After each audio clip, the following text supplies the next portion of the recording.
হরিনাম জপ সম্পর্কে 10টি প্রধান উক্তি।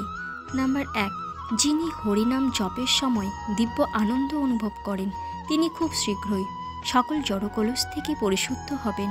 নাম্বার 2, কেবলমাত্র আমাদের প্রত্যাহিক জপ যথাযথভাবে সম্পাদনের মাধ্যমে আমরা সকল পাপ কর্মফল হতে মুক্ত হতে পারি। নাম্বার 3, শুদ্ধভাবে নিয়মিত জপ ব্যতি রেখে আমরা কখনোই পূর্ণরূপে কৃষ্ণ ভাবনাময় হতে পারবো না। জপই হচ্ছে পূর্ণরূপে কৃষ্ণ ভাবনাময় হওয়ার সবচেয়ে শক্তিশালী পন্থা। নাম্বার 4, আমাদের শক্তি হচ্ছে 4টি নিয়ম পালনার 16 মালা জপ।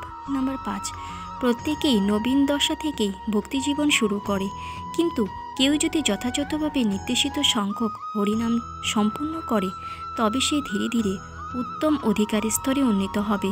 নাম্বার 6, শ্রী গুরুদেবের দেওয়া সকল মূল নীতিগুলোর মধ্যে 16 মালা জপই হচ্ছে সর্বোপরি।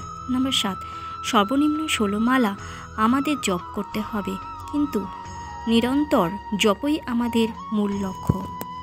নাম্বার 8, যখন জপ প্রেম এবং আন্তরিকতার সাথে করা হয় না তখন তা হতে লক্ষণীয় কোনো জাগতিক বা পারমার্থিক সুফল লাভ হয় না, কিন্তু সেই একই জপ যদি প্রেম ও আন্তরিকতার সাথে সম্পাদন করা হয় তবে তা আমাদের এক বিশুদ্ধ মানসিকতার স্তরে উন্নীত করে।